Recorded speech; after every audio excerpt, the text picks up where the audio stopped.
Can a felon carry a gun in Texas asking for a friend? Okay, so Texas has some of the best gun laws, the most lax gun laws in the country. And which, by the way, Tim, I love you, but you were wrong about needing a permit to buy a gun in Texas, bro. You don't. I went back and double checked because you were saying you need a permit to buy a gun in Texas. I was like, I don't think that's right. And he was like, no. He was very adamant about it. That's actually incorrect. You do not need a permit to buy a gun in Texas. So check this out. Story time real fast. So I was doing a big drug case back in 2015, right? And one of my main targets, the guy that we were investigating, his cousin, okay, was not necessarily involved in the drug trafficking organization, but he was aware of his cousin's criminal activity.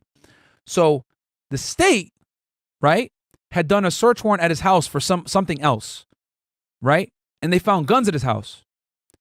I knew one of the state investigators because he also worked with DEA, right, as a task force officer. I broke down what task force officers are for you guys on the last episode. Go feel free to check that out, and I put timestamps in it.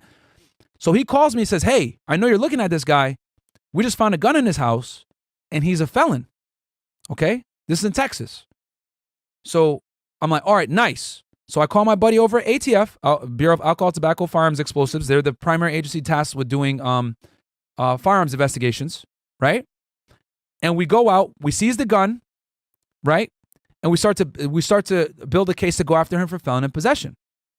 Because this guy, if I'm not mistaken, had a felony conviction for DUI. He had caught like 5 DUIs, which in the state of Texas, your third DUI is a felony. He had like 5 of them.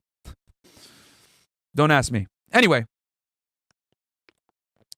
so we bring the case to the prosecutor because we wanted to arrest this guy because, like I told you before, he was the cousin of a drug trafficker that we were looking at, and we wanted to turn him into an informant. So we wanted to put charges on him so that he would cooperate.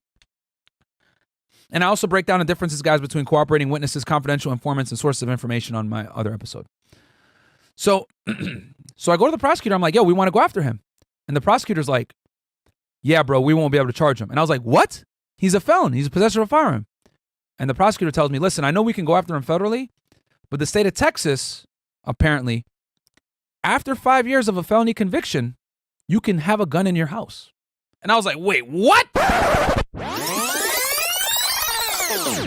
So, according to the prosecutor, at least, because he didn't want to prosecute, I don't know if this was cap or whatever. Right? He's a good prosecutor. He told me, after 5 years of your felony conviction and being off probation, in the state of Texas, you can still have a gun in your home for protection. So, there you go, man. Shout out to Texas. Oh shit! Oh shit! So yeah. So to answer your question, can felons carry a gun in Texas? Not carry it, but you can probably keep it in your house if you've had it for if it's been 5 years past your thing. But don't quote me on that. Double check. But I wouldn't be surprised because Texas has SWAT Rico saying 7 years. Okay. Yeah, but I know that basically Texas has very lax gun laws, and it is what it is. So I wouldn't be surprised if it's 5 or 7 years.